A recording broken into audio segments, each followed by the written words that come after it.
rachada. Nós teremos aqui a oportunidade de analisar as implicações dessa mudança para o Brasil e as repercussões serão profundas. Mas antes disso, vamos nos ater aqui ao que está acontecendo nos Estados Unidos, a importância dessa mudança nos Estados Unidos. Afora a polarização política exacerbada, o novo presidente assume como gerente de uma confluência de 4 crises, que ele próprio define como crise sanitária da pandemia, uma crise econômica profunda, a crise social e a crise ambiental. O Biden tem pressa, deve assinar ainda hoje um lote de 17 decretos, entre eles um que marca a volta dos Estados Unidos ao Acordo Climático de Paris, um outro que determina o retorno do país à Organização Mundial da Saúde. Quer dizer, parece haver uma preocupação muito grande em reconstruir, ao menos simbolicamente, tudo aquilo que o Trump desconstruiu. Então, para analisar num primeiro momento o que está acontecendo nos Estados Unidos, eu convido primeiro o Kennedy Alencar a fazer uma análise aí do que você acha que está acontecendo, o que está por vir nos Estados Unidos agora, Kennedy. Oi, Josias, boa tarde para você, para o público do UOL, para o Jamil, para o Diogo. Josias, acho que a principal observação a ser feita é que a democracia americana sobreviveu ao Donald Trump. Durante os 10 meses em que eu estive lá no ano passado, cobrindo a eleição, a pandemia, havia um debate muito sério na sociedade americana se a democracia americana sobreviveria a um segundo mandato do Trump, e esse debate contribuiu para a derrota dele na eleição, porque ele assustou setores conservadores que o apoiaram em 2016 e agora, em 2020, acabaram ficando com o Biden. Então, sobreviveu a uma tentativa de golpe. O Trump ficou durante meses questionando o resultado da eleição, dizendo uma mentira, né? Ele exagerou. No dia 6 de janeiro, houve a tentativa de invasão, houve a invasão do Capitólio, uma tentativa de golpe, uma insurreição insuflada por ele, que deu errado, não tinha condição objetiva de ganhar, e a democracia americana sobreviveu. A gente vai ver, a partir de agora, que marcas que o Trump deixa. Porque, por exemplo, um legado importante dele é um judiciário mais conservador. Hoje, a Suprema Corte tem uma maioria conservadora, ele indicou 3 ministros para a Suprema Corte lá. Está 5-4, lá são 9 ministros, ao contrário do Brasil, que tem 11. É uma sociedade dividida, como você falou no começo, sobretudo uma parcela branca e religiosa não aceitou a vitória do Biden, e eu vi isso lá, muita gente não acreditava que o Trump havia perdido, de alguma maneira as pessoas compraram esse argumento dele, mas a democracia americana, que é bicentenária, sobreviveu. Isso eu acho que é uma coisa importante, é a principal notícia de lá, e a gente vai ver os reflexos disso para o Brasil, porque nós temos uma outra conjuntura aqui, vamos analisar isso na segunda parte, mas é uma lição importante, ou seja, é possível sobreviver a um presidente autoritário, a um presidente eleito de acordo com as regras democráticas, mas que usa a democracia para solapar a própria democracia, né? O Trump, ele tentou ficar no poder mesmo perdendo a eleição, ele não respeitou a vontade popular. E essa democracia, ela sobreviveu. Os militares lá tiveram um papel muito importante, porque eles deixaram muito claro durante o processo todo que eles não se intrometem na política doméstica, que o voto lá é respeitado, e a sociedade civil americana foi muito dura em relação ao Trump. A elite dos Estados Unidos, boa parte dela, não apoiou o Trump, não normalizou o Trump. E também a imprensa americana, com exceção da Fox News e de alguns veículos, a imprensa americana nunca normalizou o Trump. Então, acho que essas diferenças que tem entre Brasil e Estados Unidos, a gente vai poder analisar mais à frente, mas ficando nos Estados Unidos, o que eu tenho a observar nesse primeiro momento é isso, é a sobrevivência de uma democracia bicentenária que teve, sim, em risco. Havia um risco real disso ir para o brejo, porque as marcas da administração Trump, como você lembrou há pouco, o Biden vai assinar algumas ordens executivas para reverter medidas que o Trump adotou, que são medidas regressivas nas diversas áreas que você mencionou, Josias. Jamil Chad, você acompanha muito de perto esses organismos multilaterais todos. O Kennedy está dizendo que, e de fato aconteceu isso, a sociedade americana sobreviveu ao Trump. Agora, ficaram cicatrizes, né? Essas cicatrizes serão superadas? O Biden tem estofo para superar esse legado, esse rastro de destruição, se posso dizer assim, que o Trump deixou, essa divisão na sociedade americana? Bom dia, boa tarde para vocês, Diogo, Kennedy.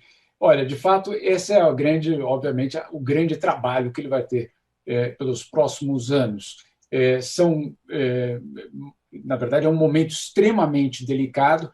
Ele não assume um país que, de uma forma completa, está, vamos dizer assim, dando apoio a ele, muito pelo contrário, como o Kennedy citou.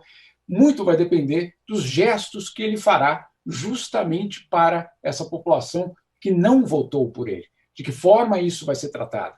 De que forma vai haver ou não uma aproximação ou uma tentativa de, como ele disse ontem, de cicatrizar essas feridas. O que significa cicatrizar? De alguma forma, atender também aos, eu diria, pedidos ou pelo menos reivindicações de uma parte da sociedade. A gente sabe muito bem que Trump foi eleito na base, sim, de desinformação, mas também de um sentimento muito claro por parte de um segmento da sociedade americana de que não foram beneficiados ou pela globalização ou pela transformação da economia americana e que ficaram de fora. A questão é saber como recuperar ou pelo menos colocar de volta de uma certa maneira positiva, inclusiva, essa população que perdeu. Né? Então, esse é um enorme desafio que ele vai ter. Certamente, você vai ter choques dentro do Partido Democrata sobre quais são essas medidas que podem ser tomadas para recuperar essa parcela da população, mas você vai também ter, certamente isso vai acontecer, um debate muito grande dentro do Partido Republicano. O Partido Republicano, que hoje vive também um dilema enorme para saber se é o partido de Trump ou é o tradicional Partido Republicano. Obviamente, um partido conservador tem o seu espaço absolutamente legítimo. A questão é qual vai ser esse Partido Republicano. Então, são vários os desafios ao mesmo tempo. Nós estamos vendo aí as imagens, provavelmente ele fará em breve aí o discurso, não é, Josias? É verdade, é verdade. Assim que ele for falar, nós vamos interromper para ouvi-lo com uma tradução luxuosa aí da Adriana Machado, que vai nos ajudar a acompanhar o discurso. Mas se você quiser complementar, acho que já vai falar, vamos ver agora. Senhora Nancy Pelosi, Lady Schumer, Lady McConnell, vice-presidente Pence,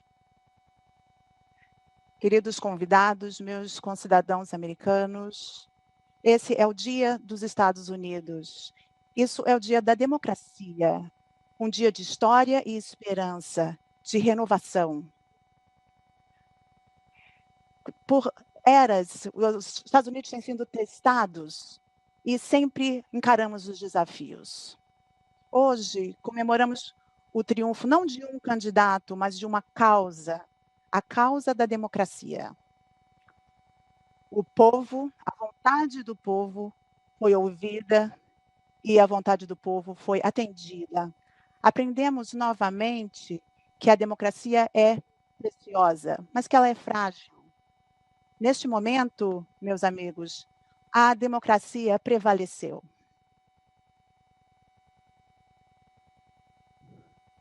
Agora, nesse solo sagrado, onde alguns dias atrás a violência tentou afetar a fundação da democracia, nos unimos como uma nação, sob Deus indivisível, para fazer a transferência pacífica de poder, como já fazemos há mais de 2 séculos. Ao olhar para o futuro da nossa forma americana, que é única, otimista, incansável, e colocamos nossa visão na nação que podemos e devemos ser. Eu agradeço meus predecessores dos 2 partidos por sua presença aqui hoje. Eu agradeço do fundo do meu coração. E eu sei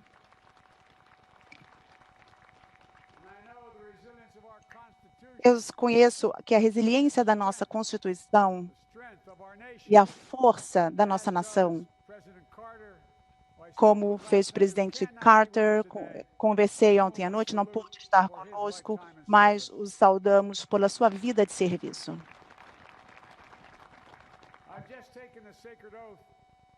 Eu acabei de fazer um juramento sagrado, cada um desses patriotas também fez, o juramento feito pela primeira vez por George Washington. Mas a história dos Estados Unidos depende não exatamente de cada um de nós ou alguns de nós, mas depende de todos de nós. E nós, o povo, buscamos uma união mais perfeita. É uma nação grandiosa. Somos boas pessoas. E por séculos, com todos os problemas que tivermos, em paz e em guerra, nós nos avançamos tanto. Ainda temos muito para avançar. Nós vamos avançar com urgência, porque temos muito a fazer nesse inverno de perigo e de grandes possibilidades. Muito a consertar, a cicatrizar, a construir e muito a ganhar. Poucas pessoas na história foram mais desafiados ou tenham passado por épocas mais desafiadoras, difíceis do que a que estamos passando agora. Um vírus que vem uma vez num século, ataca um país e tirou tantas vidas em um ano quanto os Estados Unidos perderam em toda a Segunda Guerra Mundial. Milhões de empregos foram perdidos, centenas de milhares de empresas fecharam. O chamado por justiça racial, que vem se acontecendo há 400 anos, o sonho de justiça para todos não será adiado. A sobrevivência vem do planejamento, a chamada que não pode ser superada ou mais clara do que agora. O levante do extremismo político, da supremacia branca, do terrorismo doméstico, que nós devemos confrontar e derrotaremos. Para superar esses desafios, recuperar a alma e assegurar o futuro dos Estados Unidos, requer muito mais do que palavras, requer o que é mais importante numa democracia, que é a união. União. Em outro janeiro, no ano novo, em 1863, Abraham Lincoln assinou a Proclamação da Independência. Quando ele assinou, o presidente disse: se o meu nome for para a história, será por esse ato. E toda a minha alma está aqui. Toda a minha alma está nesse papel. Hoje, nesse dia de janeiro, a minha alma está inteira aqui, reunindo os Estados Unidos, unindo o nosso povo, unindo a nossa nação. Eu peço a todos os americanos que estão comigo nessa causa, que estejam comigo nessa causa.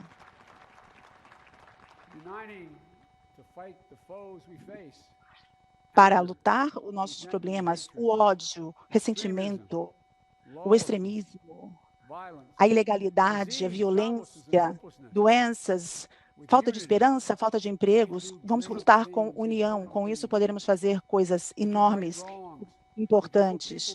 Podemos consertar o que está errado, dar bons empregos para as pessoas, ensinar nossas crianças em escolas seguras. Podemos superar esse vírus mortal.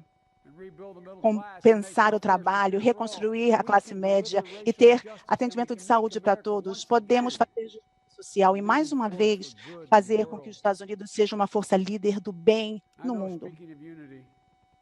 Eu sei que falando de união pode parecer uma fantasia tola hoje em dia. Eu sei que as forças que nos dividem são profundas e são reais. Mas eu também sei que elas não são novas. Nossa história foi uma luta constante entre o ideal americano, que todos somos criados iguais, e a realidade dura e feia do racismo, da divisão, do medo, da demonização. Há muito tempo vem nos separando. Essa batalha é eterna e a vitória nunca é certa. Na Guerra Civil, na Grande Depressão, nas lutas, 11 de setembro, nas guerras, sacrifícios são... O bem sempre prevaleceu. Em cada um desses momentos, vários de nós, muitos de nós se reuniram para nos levar adiante. E nós podemos fazer isso agora. A história, a fé mostram o caminho da união. Podemos olhar uns aos outros não como adversários, mas como próximos, como vizinhos, nos tratar com dignidade e respeito. Podemos unir forças parar com os gritos e baixar a temperatura pela nossa união. Sem união não há paz, apenas fúria. Não há progresso, apenas raiva exaustiva. Não há nação, apenas um estado de caos. Esse é o nosso momento histórico de crise e desafio. E a união é o caminho para o futuro. E nós devemos vir a este momento como os Estados Unidos da América. Se fizermos isso, eu garanto que nós não vamos fracassar. Nós nunca fracassamos nos Estados Unidos. Nós agimos juntos. Então, hoje, neste momento, aqui neste lugar, vamos começar do zero, todos nós. Vamos começar a ouvir uns aos outros novamente, ver uns aos outros, mostrar respeito uns pelos outros. A política não tem que ser uma briga destruindo tudo no seu caminho. Todo desacordo não deve ser a causa para uma guerra. E nós devemos rejeitar a cultura que é manipuladora e fabricada.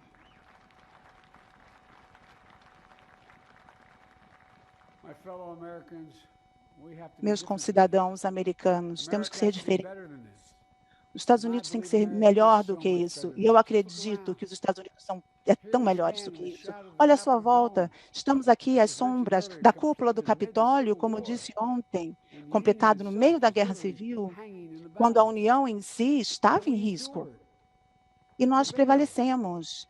Nós resistimos. Estamos aqui olhando para pelo mall onde o Dr. Martin Luther King falou do seu sonho. Estamos aqui onde 108 anos atrás, em outra posse, milhares de protestantes tentaram bloquear mulheres marchando pelo direito do voto. E hoje nós marcamos isso como a primeira mulher na história americana eleita vice-presidente Kamala Harris. Não me diga que as coisas não podem mudar. Estamos aqui do outro lado do Arlington Cemetery, onde temos heróis que deram a sua última devoção, onde eles estão descansando em paz. E estamos aqui, dias depois de um turbilhão, pessoas usando violência para silenciar a vontade do povo, para interromper o trabalho da nossa democracia, para nos tirar desse solo sagrado. Não aconteceu. Nunca acontecerá, nem hoje, nem amanhã, nunca, nunca.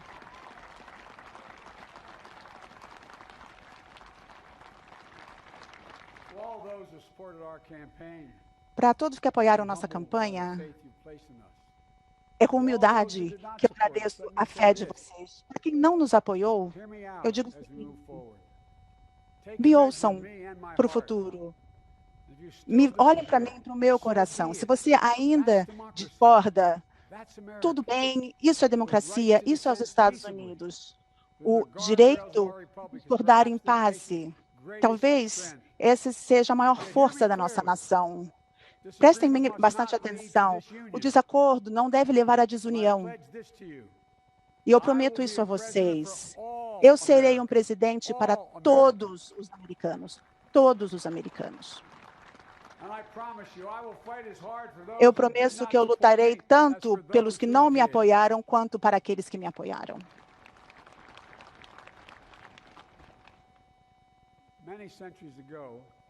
Muitos séculos atrás, Santo Agostinho, um santo da minha igreja, escreveu que o povo era uma multidão definida pelos objetos comuns do seu amor.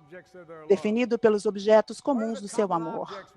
Quais são os objetos comuns que nós americanos amamos, que nos definem como americanos? Eu acho que sabemos. Oportunidade, segurança, liberdade, respeito, honra e sim a verdade. Nos últimos meses e semanas, nos ensinou uma lição dolorida. Temos verdade e há mentiras contadas para poder e para lucro. E temos o dever e a responsabilidade, como cidadãos, como americanos, especialmente como líderes, de prometer honrar a nossa Constituição e respeitar a nossa nação, defender a verdade e combater as mentiras. Eu entendo que muitos dos meus concidadãos americanos olham para o futuro com medo, com trepidação. Eu entendo que estão preocupados com seus empregos. Eu entendo que eles têm uma responsabilidade e se perguntam: eu consigo manter meu plano de saúde? Eu consigo pagar a minha hipoteca? Pensando na sua família. O que vai acontecer no futuro? Eu prometo para vocês que eu entendo. Mas nós não devemos nos retrair em facções que são concorrentes e confiar naqueles que não parecem com você, ou têm o mesmo credo que você, ou que não recebem suas notícias da mesma fonte. Devemos acabar essa guerra não civil que coloca vermelho contra azul, rural contra urbano, conservadores contra liberais.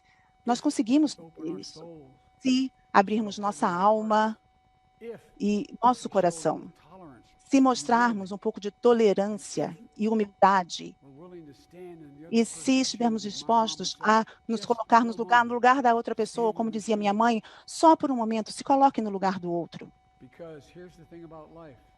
Porque há uma coisa sobre a vida. Não há a contabilidade do que o destino vai te trazer. Há alguns dias, quando você precisa de uma ajuda, você precisa de uma mão, e há outros dias, quando nós precisamos oferecer nossa mão em ajuda. É assim que deve ser, é o que fazemos uns pelos outros.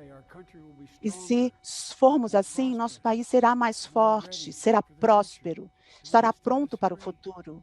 E ainda podemos continuar discordando. Meus concidadãos americanos, no trabalho que temos à frente, vamos precisar uns dos outros. Precisamos de toda a nossa força para perseverar por esse inverno sombrio. Estamos entrando o que pode ser o período mais difícil e mais mortal do vírus. Devemos colocar a política de lado e finalmente encarar essa pandemia como uma nação. Uma nação. Eu prometo para vocês, como diz a Bíblia, nós podemos durar uma noite, mas a felicidade virá pela manhã. Nós superaremos isso juntos. Todos os meus colegas com quem eu já servi no Senado e no Congresso, todos entendemos que o mundo está observando todos nós hoje. Então, a minha mensagem para aqueles que estão além das nossas fronteiras: os Estados Unidos foram testados e saímos mais fortes. Nós vamos reparar nossas alianças e engajar com o mundo novamente. Não para superar os desafios de ontem, mas os de hoje e os de amanhã. E lideraremos não simplesmente pelo exemplo do nosso poder, mas pelo poder do nosso exemplo.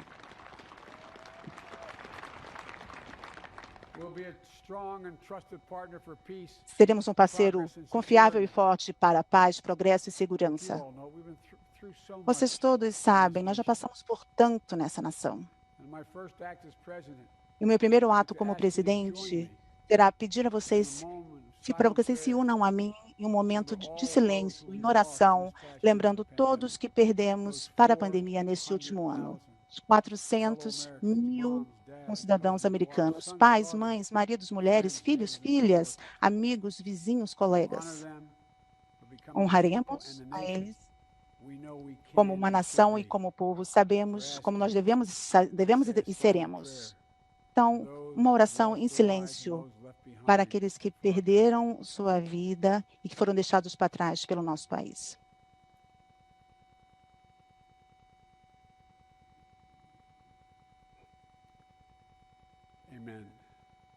Amém. Pessoal, essa é uma época de provações. Estamos sofrendo um ataque à verdade e à democracia, um vírus violento, crescimento da desigualdade, o aumento do racismo sistêmico, o aumento da criminalidade, uma crise. Nos Estados Unidos, as pessoas podem nos desafiar de várias formas, mas a questão é, nós estamos encarando todos de uma só vez, nos apresentando como uma nação com uma das maiores responsabilidades que temos. Agora seremos testados. Todos nós vamos encarar isso. É um momento de ser firme, porque há muita coisa para fazer.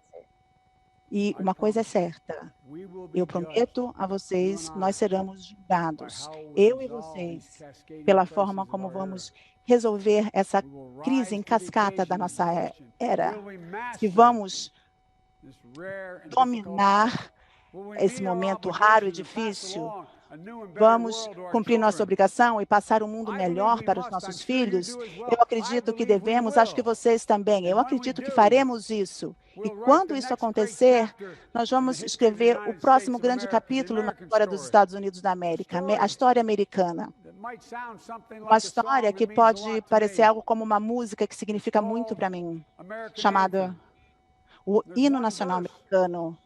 Temos um verso que se destaca, pelo menos para mim. Ele diz o seguinte: os trabalhos e as orações de séculos nos trouxeram a esse dia. O que deve ser a nosso legado, o que nossos filhos dirão. Que eu saiba no meu coração, quando os meus dias acabarem, que os Estados Unidos, a América, eu dei o melhor que eu tinha para você. Vamos acrescentar o nosso trabalho, as nossas orações para a história futura da nossa grande nação. Se fizermos isso, quando nossos dias se acabarem, nossos filhos e nossos netos vão nos salvar e vão dizer, eles fizeram o possível, fizeram seu dever e curaram, cicatrizaram uma terra devastada. Eu vou encerrar onde comecei, com o meu juramento. Perante Deus e todos vocês, eu dou minha palavra. Eu sempre estarei com vocês. Eu defenderei a Constituição. Eu defenderei nossa democracia. Eu defenderei os Estados Unidos. E eu darei tudo a todos vocês. Que vocês observem tudo o que eu faço no seu serviço, não pensando como poder, mas como possibilidade, mas para o bem público. E juntos vamos escrever a história americana de esperança, não medo, união, não divisão, luz e não trevas. A história de decência e dignidade, amor e cicatrização. Grandiosidade, bondade. Que essa seja a história que nos guia, a história que nos inspira e a história que, para as próximas eras, que nós respondemos ao chamado da história. Fizemos um momento, a democracia, a esperança, verdade e justiça não morreram, sobreviveram, que os Estados Unidos está seguro e, mais uma vez, é um exemplo para o mundo. Isso é o que os nossos predecessores esperam e também as próximas gerações. Então, com propósito e resolução, faremos essas tarefas do nosso tempo, sustentados pela fé, com convicção, devotados uns aos outros e ao país que nós amamos do fundo do nosso coração. Que Deus abençoe os Estados Unidos, que Deus proteja nossas tropas. Muito obrigado, Estados Unidos.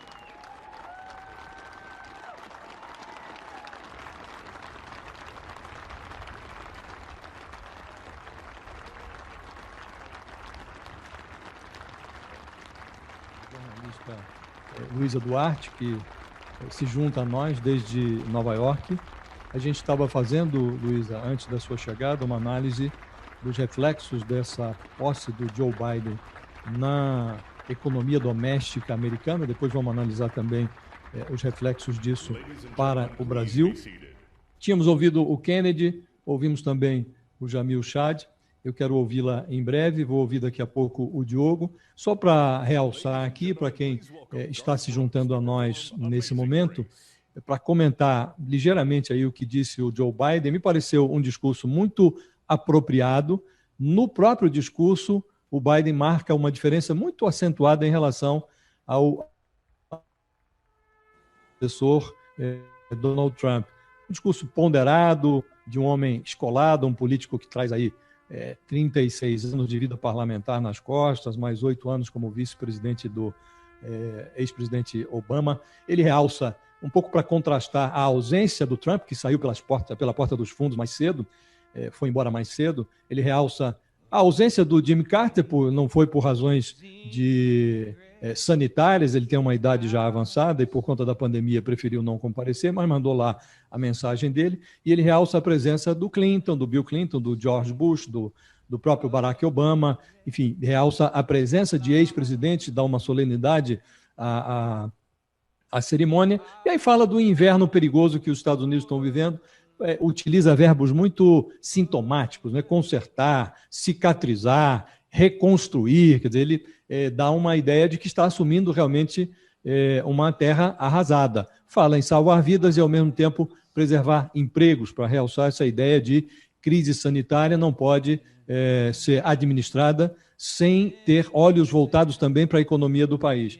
E fala de uma coisa que passou a ser algo corriqueiro nos Estados Unidos, que é a ideia do terrorismo doméstico, foi essa a expressão que ele utilizou, numa alusão direta à invasão, há 2 semanas, do Congresso americano por apoiadores do Trump, que destruíram ali, deixaram um rastro de destruição, 5 mortes. E o essencial do discurso do Joe Biden pareceu a ideia da união nacional, a superação do que ele chamou de ódio, ressentimento, extremismo. A questão toda é se ele vai conseguir fazer isso. Vai conseguir, Diogo Schelp? Esse é um grande desafio, né? Uma coisa que chama atenção, por exemplo, em relação à invasão do Capitólio, que aconteceu no dia 6 de janeiro, é que as pesquisas mostram que, apesar de a maioria dos americanos achar, por exemplo, que o ex-presidente, agora ex-presidente Donald Trump, foi culpado por incitar aquela massa de pessoas para invadir o Capitólio, com uma margem ali de 50 e poucos % dos americanos que acham isso, entre os republicanos, 80% acham que Trump não tem culpa nenhuma naquele episódio em que ele incitou os manifestantes a invadir o Capitólio. Então, isso mostra que ele tem as mentiras que Trump contou nos últimos 4 anos, colaram muito entre o eleitorado republicano, e esse eleitorado vai ter grandes desconfianças em relação ao governo do Joe Biden nos próximos anos. Um dos grandes problemas que ele pode enfrentar, que é um problema que vai ser enfrentado nas próximas eleições, inclusive eleições de meio de mandato para o legislativo, é a confiança no sistema eleitoral. O ex-presidente Donald Trump conseguiu plantar a semente da desconfiança em relação ao sistema eleitoral americano em muitas pessoas no país. Então, essa é uma questão que precisará ser discutida de alguma forma nesses 4 anos, né?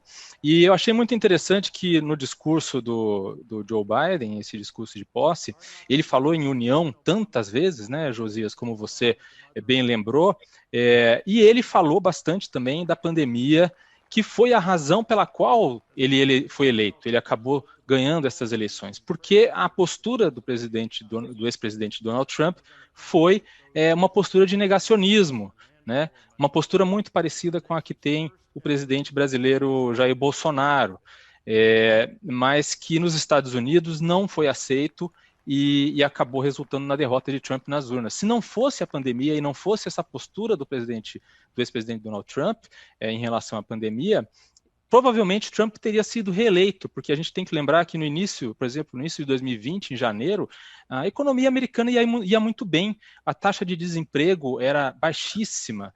Então, tudo isso nos Estados Unidos é muito importante para eleições. Normalmente, quando a economia vai bem, um presidente também vai bem na sua tentativa de reeleição. A pandemia fez toda a diferença. E Joe Biden fez, por último, um último comentário, Biden fez um comentário ali sobre terrorismo doméstico. Ele usou a expressão terrorismo doméstico para se referir a essa oposição violenta que pode vir a existir contra o governo dele. Então, apesar dele falar em união, essa necessidade de governar para todos, ele também deixou claro que não vai tolerar qualquer tipo de tentativa de romper com a ordem democrática no país. Luísa Duarte, eu queria uma avaliação sua sobre esse desafio que o Joe Biden vai enfrentar a partir de agora, porque ele fala, como realçou o Diogo, em união, mas ele vai ter atrás de si, como um zumbi percorrendo a cena política americana, o próprio Trump, que não vai, evidentemente, abdicar, né? Hoje, antes de viajar ali para a Flórida, ele fez um rápido discurso e deixou claro que vai permanecer na vida pública americana e tem pretensões de voltar. Nós temos ali um novo equilíbrio no Congresso americano, uma maioria precária, diria, do Biden na Câmara e um empate técnico ali no Senado, 50-50, com a Kamala Harris dando voto de Minerva. Quer dizer, ele vai ter uma estabilidade política muito frágil no Congresso e tem que passar logo aí um novo pacote de auxílio à economia. Você acha que ele consegue superar esse desafio de unificar o país, tendo atrás de si, atiçando e cutucando o Trump? Josias, Diogo, Jamil, Kennedy, boa tarde a todos. Eu acho que os desafios são gigantes. Só da gente ter visto essa tarja dizendo a democracia prevaleceu, da democracia ter sido questionada ou ameaçada de fato, reconhecida como ameaçada no país que durante muito tempo foi o grande, se apresentava como o grande guardião da democracia no mundo, e a gente tem assistido esse mês aquelas cenas de um autogolpe em solo americano e esse extremismo ser real e existir. Acho que as feridas são muito grandes, que Joe Biden herda um país totalmente polarizado, tem uma guerra de narrativas na internet que não vai cessar, apesar de eu concordar que esse discurso conciliador, positivo, que realça uma mudança, seja muito importante e necessário nesse momento. Eu acho que a batalha segue, né? Tem um grande percentual de americanos que vive uma outra realidade narrativa, que acompanha mídias que têm um discurso totalmente diferente do que negam fatos e evidências. Isso é muito forte. Tem um pessimismo muito grande desse país em crise sanitária, em crise econômica. Essa situação continua. Os Estados Unidos vêm passando por um aumento da desigualdade. A gente viu ano passado o movimento social do Black Lives Matter. Essa também é uma questão em aberto que não vai ser resolvida num passe de mágica. As reformas na polícia não resolveram isso. É uma placa aí que a qualquer momento a gente pode ver uma outra erupção de um movimento social nos Estados Unidos. E, além disso, eu acho que a ferida democrática nas estruturas ela é muito profunda, tanto na mídia, no jornalismo, na criminalização da nossa atividade profissional. Passei várias situações na rua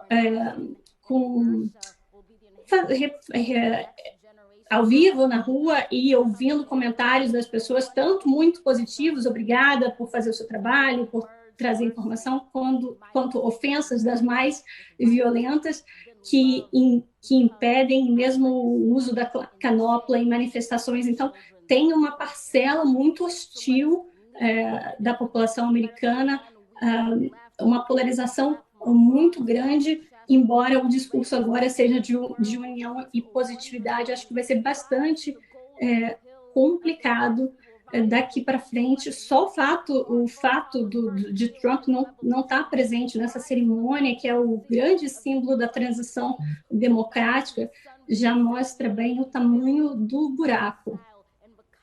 Eu aproveito essas observações da Luísa, muito pertinentes, para introduzir na nossa conversa um fator que talvez nos interesse mais de perto, que é a repercussão disso que está acontecendo nos Estados Unidos, essa troca de comando, na economia doméstica do Brasil.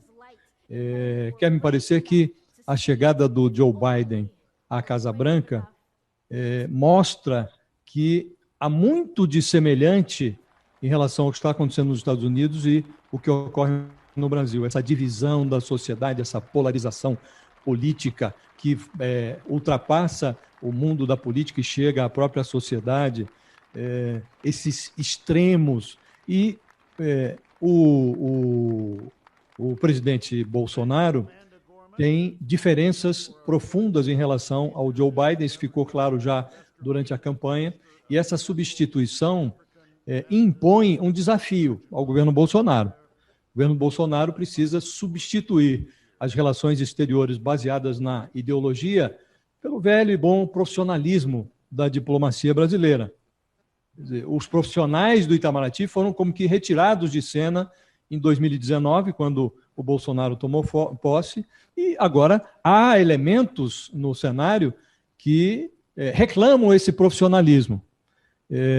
Não sei se o Bolsonaro fará esse movimento. Agora, há no Brasil, em Brasília, de onde eu falo, um movimento nascente, embrionário, de questionamento à atuação do chanceler Ernesto Araújo.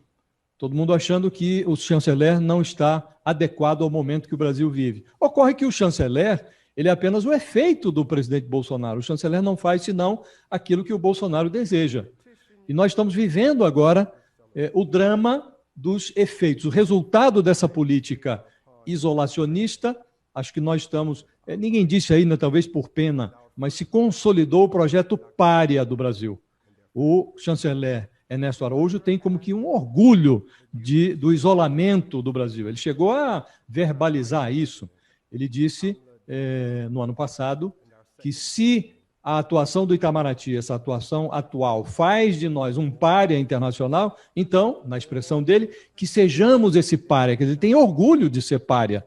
Então, eu nunca vi isso na política externa brasileira. Um chanceler que fez uma opção preferencial pelo desastre do isolamento. Então, a gente precisaria se reinserir. Não me parece haver ainda um convencimento da parte do presidente Bolsonaro de que essa reinserção se dará, será feita ou não. Não se vê nenhum movimento para conciliar o Brasil com esse novo momento. O Bolsonaro ele disse que amava o Trump, ama o Trump, e a diplomacia está demonstrado que não é coisa para amadores, é coisa para profissionais. E nós temos agora um conflito, começa com o meio ambiente, mas não termina nisso. E eu queria ouvir o Kennedy, que passou pelos Estados Unidos, chegou recentemente dos Estados Unidos. Você acha, Kennedy, que nós teremos o amadurecimento? O governo Bolsonaro terá a sensibilidade, a sensatez de se reposicionar em cena? Josias, eu creio que não. A gente não pode esperar do Bolsonaro nenhuma medida sensata, racional, porque ele é um cidadão incompetente, é um projeto de selvageria política, econômica e social que está sendo implementado no Brasil por ele. Ele mesmo disse, quando ele foi, no primeiro ano de governo dele, num jantar na embaixada em Washington com Steve Bannon, que foi perdoado pelo Trump, estrategista da campanha do Trump, e o Olavo de Carvalho, que o objetivo dele era destruir para depois construir alguma coisa. Quando o Bolsonaro, a gente não precisa esperar nada. O Ernesto Araújo é só o reflexo de um presidente incompetente. Fazendo uma ligação com o que o Biden falou, eu tenho um pouco mais de otimismo em relação ao Biden, porque como ele assume uma terra arrasada e a entrega de resultados ela é fundamental, e o Trump ele era incompetente do ponto de vista administrativo, como é o Bolsonaro, se o Biden organizar agora uma vacinação em massa mais acelerada, porque o Trump não estava cuidando da pandemia, se ele atacar o problema do sistema de saúde, que ficou evidente durante a pandemia, que é uma piada, ele é caro e elitista nos Estados Unidos, ele pode apresentar resultados rápidos, inclusive para beneficiar essa parcela que acredita no Trump. Porque não é uma parcela muito desinformada, é uma parcela de um segmento também mais pobre da sociedade americana. Então, o Biden, com as condições difíceis que ele tem, ele é a pessoa certa, no lugar certo, na hora certa. Achei um discurso pertinente, porque ele, de fato, é um conservador, mas é um conservador moderado, não é um falcão. No Brasil, Josias, voltando aqui à nossa seara, a gente pode esperar, na largada, uma pressão maior na área ambiental, porque é uma promessa do Biden para setores do Partido Democrata, e o Bolsonaro é o saco de pancadas ideal para o Biden mostrar serviço nessa área ambiental, porque a nossa floresta, o nosso meio ambiente está sendo destruído. Então, eu não vejo competência nenhuma no Bolsonaro, nem maturidade para poder dar uma guinada na política externa. O Ernesto Araújo, ele ficava lambendo as botas do PT e da Dilma quando ele queria ser alguma coisa. Ele faz o que ele faz porque só assim ele consegue estar nas graças da família Bolsonaro, que é incompetente. Então, acho que o caminho para o Brasil é mais ou menos tentar seguir essa trilha americana. Os americanos se livraram do genocida deles, do incompetente deles, do presidente deles. O nosso papel aqui na sociedade civil, nosso papel como imprensa, é não normalizar o Bolsonaro, é continuar mostrando o que ele é, né? Porque sempre foi, em 2018 já estava claro que ele seria isso, e tirar o Bolsonaro do poder. Acho que o Biden vai aumentar, vai fortalecer as condições para uma queda do Bolsonaro, seja via impeachment, que eu acho que é um cenário improvável hoje, seja por uma derrota eleitoral em 2022, que me parece mais provável. O Bolsonaro fica muito mais isolado no mundo, ele está em maus lençóis com a Argentina, com a China, com a Índia e agora com os Estados Unidos. Eu não vejo, Josias, como isso vai dar certo. Eu não vejo capacidade política, gerencial no Bolsonaro, na equipe dele, para fazer um trabalho que melhore o Brasil. Pelo contrário, deles eu só espero a piora do país. Jamil Chad, como diz o Kennedy, nós estamos mal aqui na nossa região, criamos problemas com a Argentina, com os vizinhos, estamos mal na comunidade europeia, estamos mal com a China, agora verificou-se que também com a Índia, e a tendência de que o Biden, com essa posição, sobretudo a posição relacionada ao meio ambiente, torne esse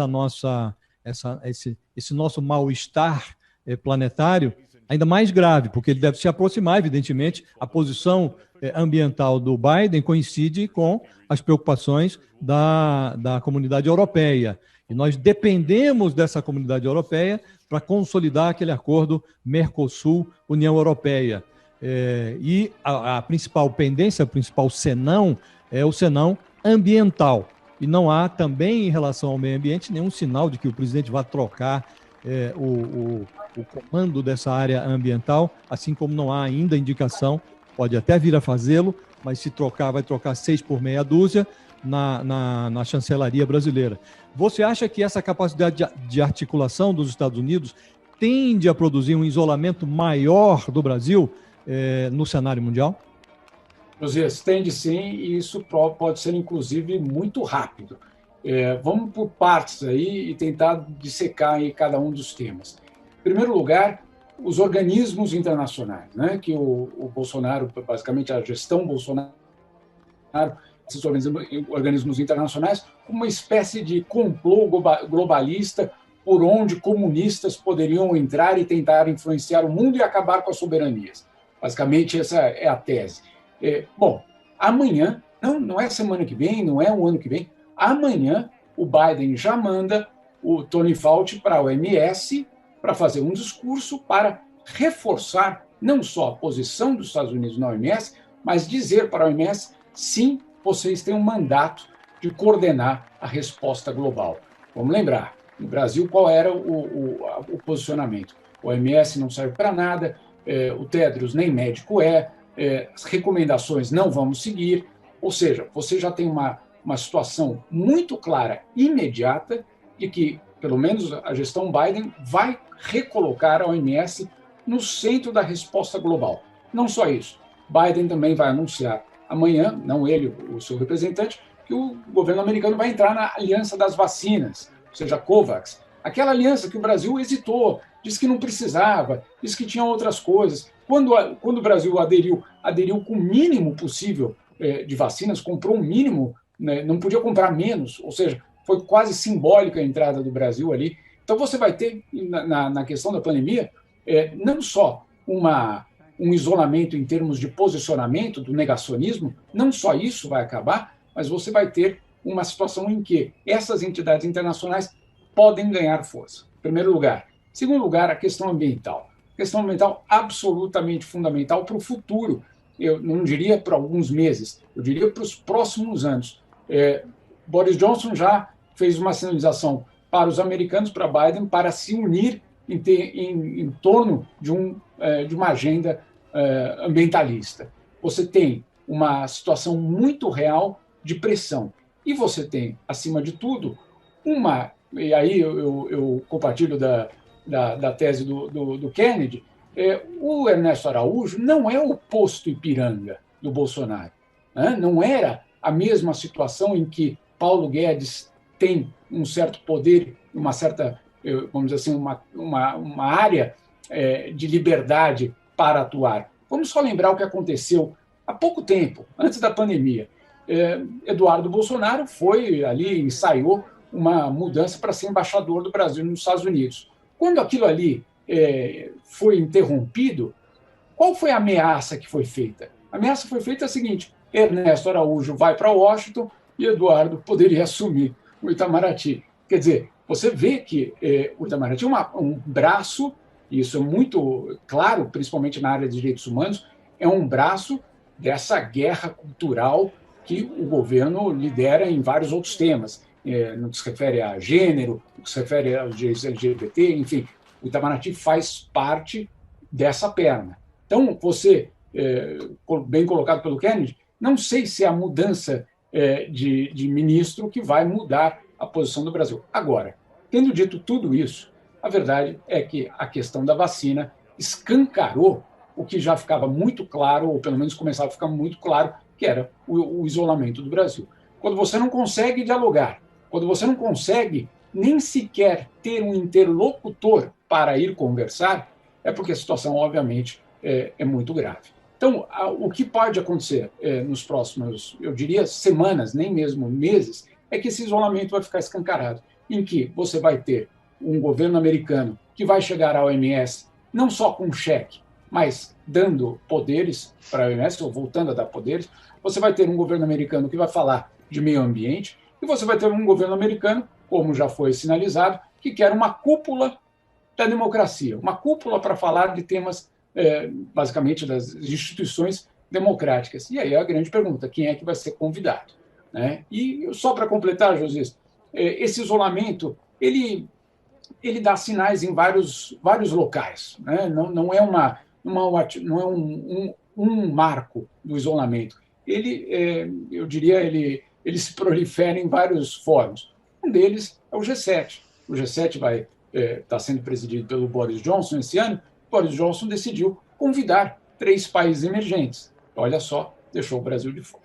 Então, essa situação pode agravar. Agora, por que é que ser pária ou não ser pária importa? Não é uma questão de margem. Não é uma questão, que vergonha, que problema para os brasileiros no exterior. Não, é muito mais do que isso. É acesso à vacina, é acesso a crédito, é acesso a recursos para o desenvolvimento interno. Então, não é a questão de ser pária, de isolamento, isso não é uma questão de credibilidade só ou de margem, é uma questão de desenvolvimento nacional. Diogo Schelp, aproveitando esse último gancho do Jamil, o fato de o Brasil ter feito essa opção preferencial por virar um pária mundial tem consequências, isso tem um preço. Né? Até aqui, o Bolsonaro tinha um contraponto nos Estados Unidos. A presença do Donald Trump dava a ele um contraponto. Bom, eu faço aqui, mas ele faz lá também. Eu sou negacionista, mas ele é negacionista também. Quer dizer, era a maior potência do mundo, dando a ele, por assim dizer, um respaldo para fazer o que não deveria ter sido feito. Agora, o brasileiro até bem pouco morria de Covid, hoje está morrendo de falta de vacina.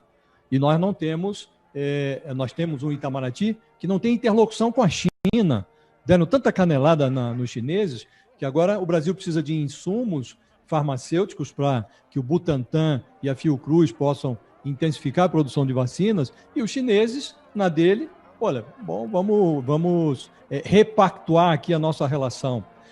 Do mesmo modo, com a Índia propôs que se quebrassem as patentes das vacinas, para que todo mundo pudesse produzir genéricos, ele tinha interesse. O Brasil tinha tradição nisso, fez isso com o medicamento da AIDS, e o Brasil ficou do lado dos Estados Unidos, quer dizer, tem consequências, e consequências políticas. O Trump pagou com o mandato. O Kennedy lembrava que não há um caminho aberto, pavimentado para o impeachment. Muito provavelmente o Bolsonaro terá um encontro com as urnas em 2022. Ele pagará esse preço, Diogo? Você, com a sua bola de cristal, acha que Bolsonaro terá o mesmo destino do Trump? Eu acho, Josias, que Bolsonaro já está pagando esse preço na baixa popularidade que ele vem demonstrando, que ele vem indicando aí nas últimas pesquisas, tanto de opinião como pesquisas que mostram popularidade digital, né, que mostram uma baixa na popularidade de Bolsonaro. Eu acho que tudo isso que está acontecendo, tanto a derrota de Trump, quanto esse isolamento que o Brasil está demonstrando agora, mundial, mostra o fracasso do projeto antiglobalista. Né? É um fracasso retumbante desse projeto. Vocês já citaram aí o risco que esse isolamento representou, por exemplo, para os planos brasileiros de conseguir concretizar o acordo Mercosul-União Europeia, mas agora essa questão da vacina levou isso a níveis que custam a vida das pessoas mesmo, custa a vida dos brasileiros. Né? Esse isolamento é tão absurdo que o Brasil tem pessoas morrendo por falta de oxigênio em Manaus e precisou trazer oxigênio da Venezuela, um país que veio sendo espancado pelo governo Bolsonaro há tanto tempo. É uma ditadura e tudo mais, mas, quer dizer, isso mostra essa ironia, né, que o Brasil está vivendo nesse momento. É preciso lembrar que o Trump, ele não foi só culpado pelo péssimo desempenho dos Estados Unidos na contenção da pandemia, né, dentro do seu território. Trump também foi responsável pelo fato de que o mundo não conseguiu se coordenar de maneira satisfatória para combater a pandemia em nível global. Quando a pandemia estourou, esperava-se a liderança dos Estados Unidos para reunir os aliados, reunir os países e comandar uma resposta mundial. O que fez Trump? Ele tratou de enfraquecer a Organização Mundial de Saúde, né? E Bolsonaro o acompanhou nisso também. E na relação específica com a China, é muito interessante porque qual que é o argumento dos bolsonaristas, né, para bater na China, para ficar fazendo picuinha, como o deputado federal Eduardo Bolsonaro faz? O argumento é de que a China é uma ditadura, de que é um país comunista, de que não se pode baixar a cabeça. E o que acontece quando você não faz uma relação, né, você não constrói uma boa relação com países importantes, independente de ser ditadura ou não, mas que são importantes economicamente, são importantes do ponto de vista geopolítico, é que no momento de desespero, como esse do Brasil agora, que precisa de insumos para fazer vacina, o país acaba baixando a cabeça, né, acaba tendo que bater na porta, ligar insistentemente para o embaixador ou para o chanceler chinês para conseguir ter uma audiência, para conseguir pedir ali que esses insumos cheguem. E vai chegar um momento em que a China vai colocar na mesa até questões que são importantes do ponto de vista econômico e geopolítico para a China, que é, por exemplo, a contratação do 5G, a possibilidade do 5G chinês, da tecnologia chinesa de 5G, seja incluído nas possibilidades aqui do Brasil, algo que o presidente Bolsonaro provavelmente vai sofrer em termos de pressão, não só já sofria no governo Trump, mas pode sofrer também no governo Biden. O governo Biden vai continuar provavelmente com uma campanha para que o mundo adote não o 5G chinês, né? Então tem que lembrar que Biden, ele mesmo na campanha, ele adotou um discurso de que será duro com a China, né? Então, aí por todas essas questões, chega uma situação crucial em que a gente pode ver o governo brasileiro tendo que baixar a cabeça para esses países que ele tanto maltratou nos últimos anos em sua diplomacia. Luísa Duarte, eu queria aproveitar a sua experiência para analisar o seguinte aspecto. O presidente Bolsonaro acabou de perder, e por isso nós estamos discutindo aqui, o seu principal aliado internacional. Donald Trump era o principal aliado do presidente Bolsonaro no exterior. E o Brasil, ele escanteou aquela tradição da diplomacia, que era uma relação de Estado para Estado, o Bolsonaro construiu com o Trump, ou imagina ter construído, uma união muito particular de duas personalidades ali, e uma coisa que trafegou acima da diplomacia. E ele não só se associou ao Trump, como ancorou as posições brasileiras, as suas posições, na agenda do Trump.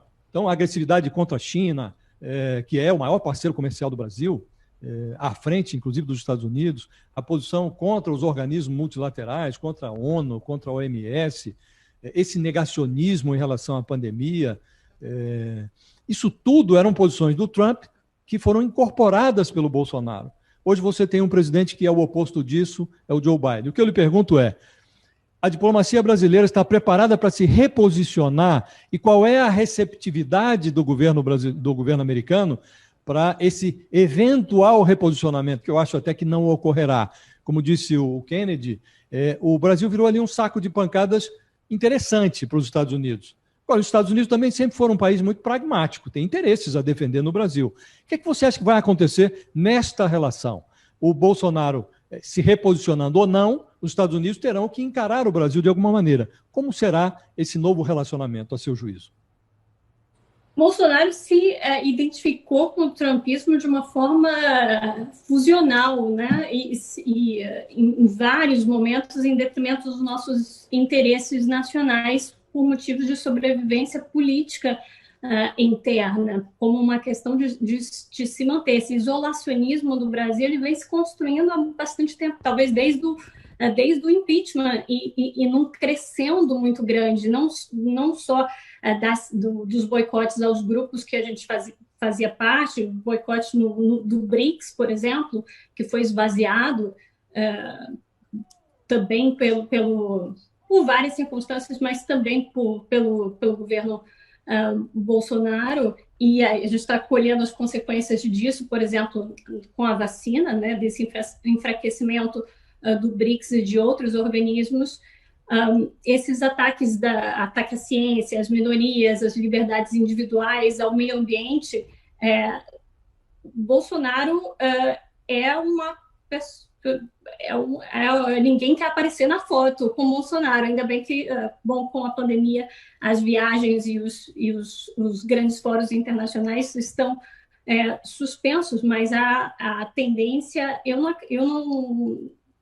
eu acho que, o Brasil, primeiro, não vai ser uma prioridade para o governo Biden, e concordo com o Kennedy que é o saco de pancada ideal não só para os Estados Unidos, mas para todos que quiserem se distanciar do trumpismo, da herança do trumpismo, e é isso que os anúncios de Biden hoje, no dia 1, mostram essa vontade de sinalizar uma mudança, de se distanciar, né? Ele vai entrar no OMS, vai entrar no Acordo de Paris, vai reverter as limitações para o aborto nos Estados Unidos, vai parar a construção do muro, vai lançar uma medida para facilitar a chegada da cidadania para milhões de imigrantes ilegais aqui nos Estados Unidos. Então, ele sinaliza essa vontade de se distanciar desse trumpismo, e Bolsonaro se identificou como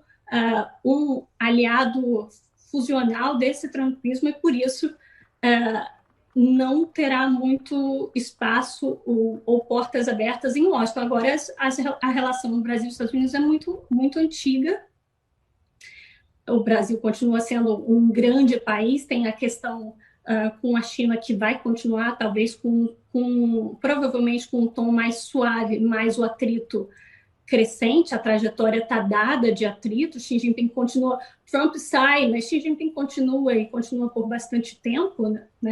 O mandato de Xi Jinping foi, ele começa o segundo mandato em 2018 e o limite foi retirado, então a gente não sabe até quando ele fica, e essa nova política, nova posição da diplomacia chinesa de confronto e de afirmação e de ocupar espaços internacionais, tanto nas organizações quanto estar mais presente, comentar, tem uma grande mudança de como os diplomatas chineses estão se posicionando, respondendo e intervindo até nas políticas internas,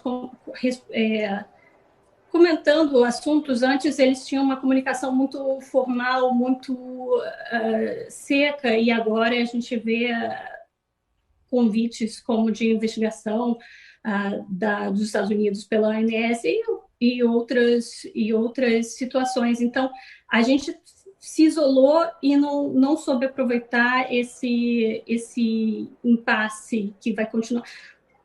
Na verdade, o que eu acho mais grave é de ter investido num projeto, da gente ter aprofundado, ao mesmo tempo que a China foi um grande ponto para se eleger, para fortalecer esse discurso anticomunista e etc., do globalismo. A gente se aprofundou na dependência econômica chinesa. Essa falta dos insumos e a nosso rumo da dependência da produção agrária no nosso portfólio de exportações, isso é muito grave, né? Porque o mundo caminha para uma economia voltada para redução das emissões, para cumprir os objetivos do Acordo de Paris, e a gente caminha firme rumo à agroexportação e praticamente de produto único, né? A gente comprou um projeto de atraso tecnológico, e acho que as consequências são muito graves desse atraso. Muito bem, eu vou me despedir aqui do Diogo Schelp, agradecendo a grande contribuição que ele nos deu. Ele vai precisar nos deixar, lamentavelmente. Agradeço muito, Diogo, até a próxima, viu?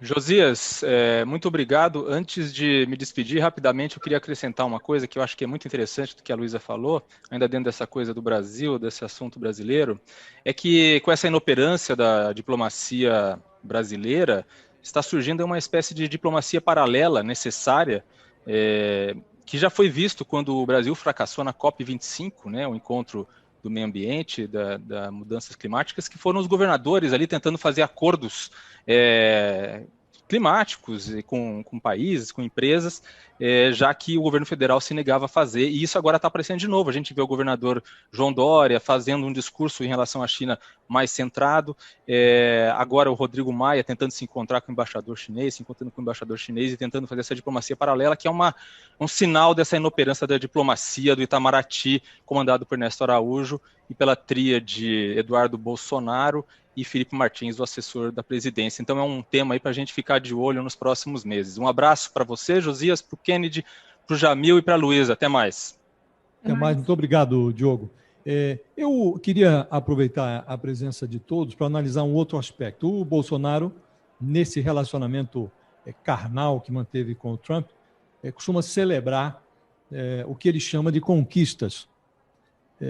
Ele se menciona, sobretudo um endosso americano à entrada do Brasil na Organização para a Cooperação e Desenvolvimento Econômico, a OCDE, e um certo status de aliado extra-OTAN, que foi negociado com o Trump já em 2019, ali no primeiro ano do Bolsonaro, mas nada disso se concretizou muito claramente, né? Eu queria ouvir primeiro o Kennedy sobre isso, se isto pode, a despeito de não estar ainda consolidado, recuar de vez e o Biden desembarcar dessa canoa e deixar o Bolsonaro haver navios, ou se isso tem alguma chance de prosperar, esses acordos que foram esboçados ali sob a administração do Donald Trump. O Josias, eu acho que não tem esperança de prosperar pela incompetência do Bolsonaro.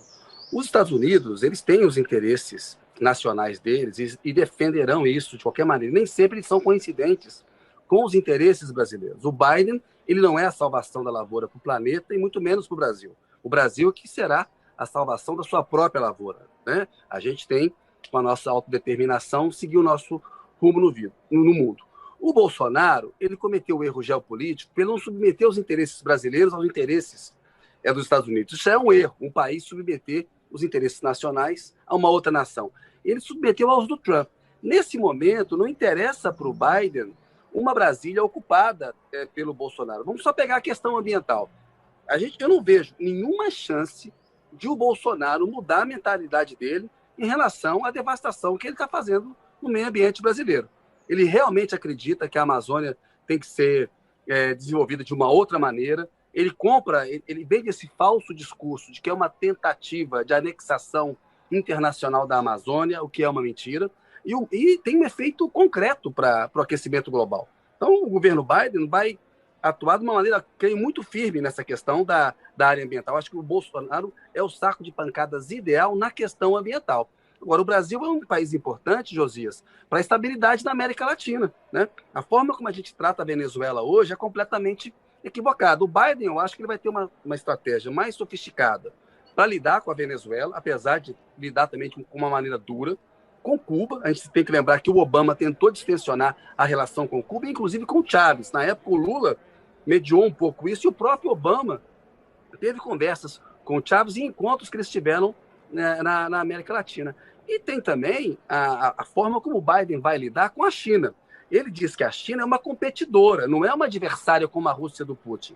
Ele vai ter uma estratégia mais sofisticada para lidar com essa Guerra Fria do século XXI, que é entre China e os Estados Unidos, do que o Trump tinha. Então, acho que, por exemplo, na questão do 5G que nós abordamos há pouco, pode ser que interesse para o Biden que o Bolsonaro continue com uma posição anti-China nessa questão. Acontece que, ao colocar isso tudo na mesa, a questão ambiental, que peso que ela terá? Valerá a pena para o Biden extrair esse compromisso de um 5G americano em troca de fechar os olhos para o que está acontecendo na Amazônia? Eu não creio. No primeiro debate presidencial, a menção dele ao Brasil foi que ele ia fazer um fundo, reunir os países para criar um fundo, e se o Brasil não cuidasse da Amazônia, haveria retaliação. Uma ameaça que se faz a repúblicas de banana, a países pequenos. A que ponto que o Bolsonaro chegou com a vira-latice dele em relação ao Trump? Então, acho que essa relação com o Biden, ela tem um nível de pragmatismo, sim, porque tem os interesses nacionais dos Estados Unidos que eles colocam acima de tudo, mas há alguns interesses que coincidem agora, que eu acho que com os interesses nacionais brasileiros. Que o principal qual é? É a saída do Bolsonaro do poder, seja pelo impeachment, que a gente, acho que você também concorda com isso, que hoje parece um caminho improvável pelo acordo que o Bolsonaro tem com o Centrão, não me parece estar pavimentado esse caminho, mas eu creio que as condições para o Bolsonaro sofrer uma derrota política em 2022, elas estão crescendo do ponto de vista doméstico, e o governo Biden vai reforçar isso daí. Aí, nesse jogo, a gente vai ver como que ficam essas questões internacionais, Josias. Jamil, essa questão de OCDE, OTAN, há um acordo também para a exploração dos americanos explorarem a base de Alcântara, no Maranhão.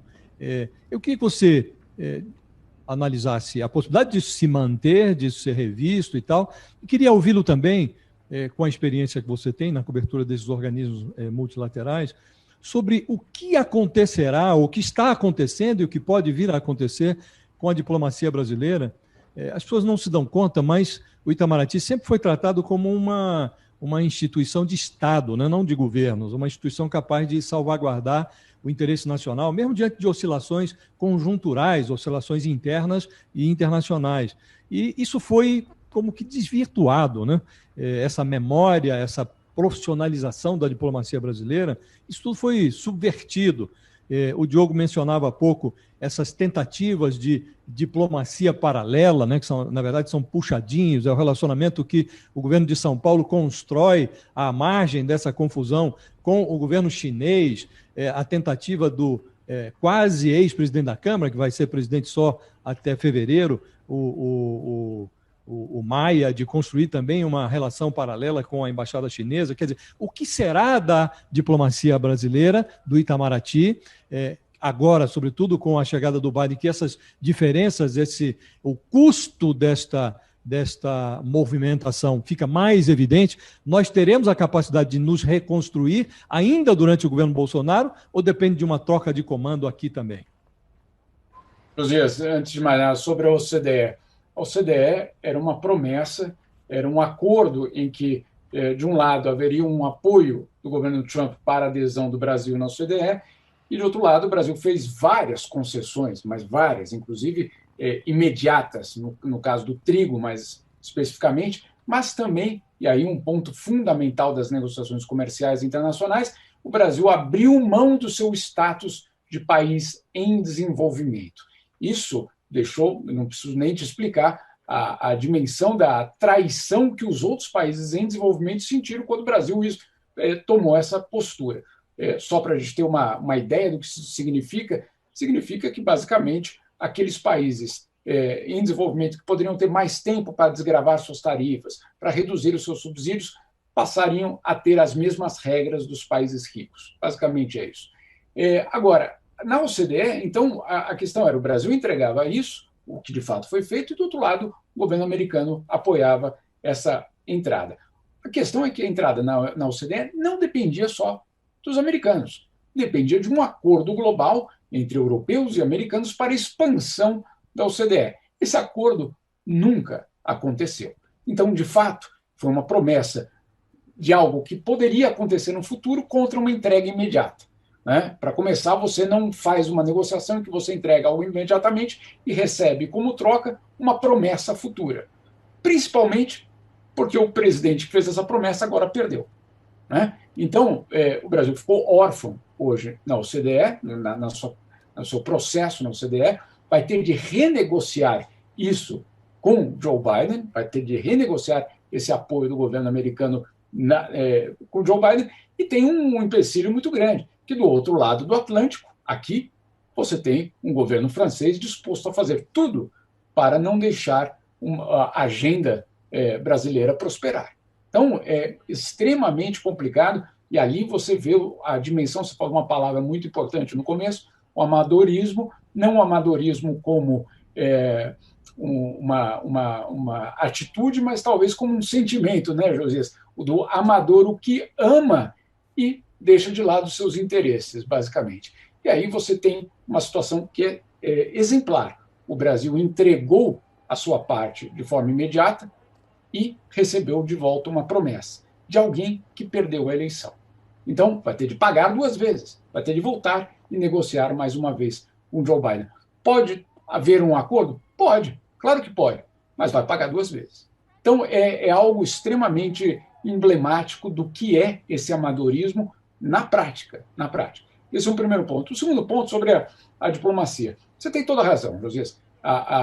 Só para você ter uma ideia, aqui nos organismos internacionais, estou aqui há 20 anos, entre a OMC, a OMS, a ONU, etc. Para vocês terem uma ideia, quando começava uma reunião, países em desenvolvimento esperavam o Brasil fazer o seu discurso para depois falar. Ou seja, vamos ver qual vai ser o tom dado pelo Brasil para depois a gente se posicionar. Hoje, não é, obviamente, essa situação. Hoje você tem uma diplomacia brasileira que virou alvo de não só de ser colocado como pária, mas que é abandonada como referência. Por quê? Porque ela já não representa basicamente ninguém. Ela representava, pelo menos até ontem, parte do interesse americano. Era muito frequente, Josias, discursos do Brasil, não só do Bolsonaro ou do Ernesto Araújo, mas dos próprios embaixadores brasileiros, fazer referência a projetos americanos, fazer referência a ideias americanas, e até com um certo orgulho. Eu ficava em dúvida, eu fiquei muitas vezes em dúvida se aquilo ali era um embaixador tentando mostrar para o Ernesto Araújo: olha, eu tô junto, ou se era, de fato, uma orientação vinda de Brasília para dizer, de forma insistente, que nós somos parceiros americanos. Isso tudo acabou. Agora, como a Luísa bem citou, e você está colocando aí, esse monopólio, qual foi uma das consequências da diplomacia de Bolsonaro? Acabou o monopólio do Itamaraty na política externa. Você tem governador, você tem outros atores da sociedade brasileira buscando outros caminhos, porque aquele caminho tradicional que representava a todos, esse caminho está sendo fechado. Alguns colocam aí como uma possibilidade de que você tem aí uma mudança. Agora, essa mudança no campo externo, essa mudança, Josias, se ela acontecer, ela vai ser muito curiosa, pelo seguinte: parte dessa política externa brasileira, dessa até agressividade na postura brasileira, tem como foco atender a ala mais radical do bolsonarismo no Brasil. Escolher Jerusalém não é porque o Brasil prefere Jerusalém ou Tel Aviv, É porque tem um grupo muito específico de apoiadores de Bolsonaro que tem essa reivindicação. Então, você tem uma relação direta com um grupo de apoio. Agora, minha pergunta: se o Brasil abandonar essas posturas no campo internacional, em termos de gênero, LGBT, aborto, Israel e tantos outros temas, e voltar para uma posição, entre aspas, tradicional do Brasil no mundo, essa base bolsonarista vai ficar feliz? E se ela não ficar feliz, ela vai se sentir traída? Então, é uma encruzilhada curiosa, porque, sim, o governo Bolsonaro passou a lidar com o campo externo com um alto grau de ideologia, aquela mesma ideologia que o sustenta. Então, uma vez abandonada essa ideologia, e talvez sendo mais pragmático, a pergunta que fica é clara. Aquele grupo mais radical do bolsonarismo vai abandonar, então, o governo? Essa é uma pergunta que, obviamente, eu imagino que alguns devem estar colocando internamente lá. Luísa, eu sei que você também vai precisar nos deixar, mas eu queria, antes de me despedir de você, queria ouvi-la sobre um ponto. A gente tangenciou aqui e ali, mas você mencionou o problema social americano, mencionou o movimento Black Lives Matter, isso tudo permanece. Saiu Donald Trump, isso foi aguçado no governo dele, mas permanece. E há o grande desafio de dar resposta a esses movimentos e resposta às consequências da pandemia, entre elas as consequências econômicas. Há muita semelhança entre Brasil e Estados Unidos em relação a esses pontos.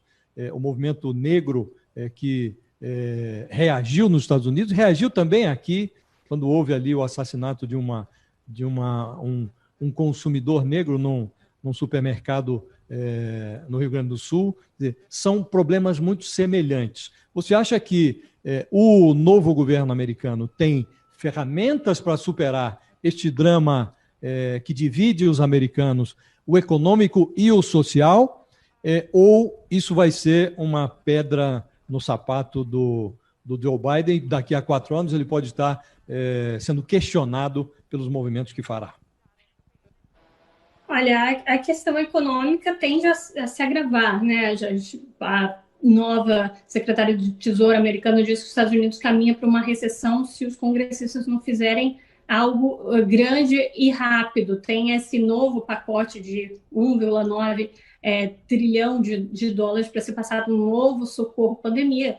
A gente não sabe, está diante de um ano incerto, de um futuro incerto do ponto de vista econômico, dependendo da duração dessa pandemia.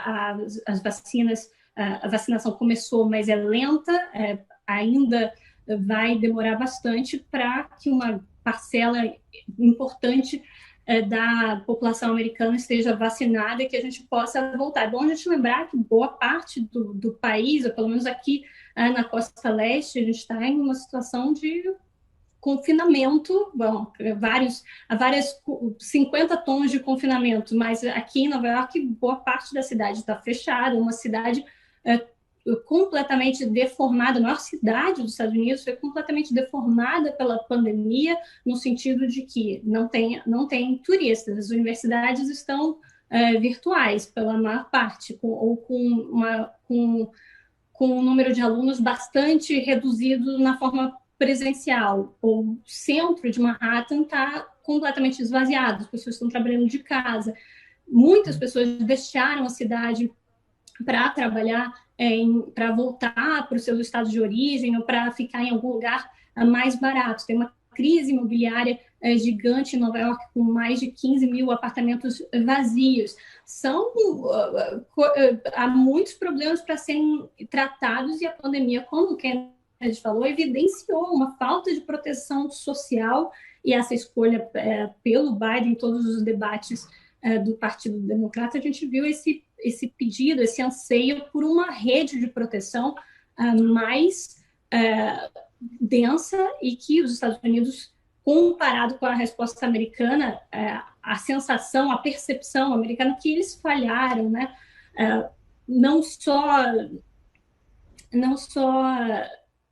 na resposta à pandemia, mas em outras respostas as minorias se agravaram com a situação da pandemia agride, afeta de forma desproporcional as minorias. E aí a gente entra na questão dos Vidas Negras Importam. Teve também essa eleição do Biden, uma eleição que mostra uma mudança no eleitorado americano, de uma maior participação de negros e latinos, e ele tentou responder a esses anseios, a essas demandas dessas minorias, indo no enterro do George Floyd, participando ativamente, dando apoio desde o início ao movimento Vidas Negras Importam aqui nos Estados Unidos, tentando mandar a mensagem de que de fato isso está acontecendo e eu vou responder a essas demandas, eu vou aplicar políticas para dissolver um pouco dessa desigualdade. Essa é a posição do Biden e a escolha da Kamala vem nesse sentido, para dizer, sim, os Estados Unidos precisa rever isso, existe um problema de racismo sistêmico que vai ser resolvido na minha gestão. Agora, se ele vai conseguir resolver isso, aí são outros 500, né? A gente está falando de um país que, como o Brasil, é federalista, os estados têm uma mão sobre...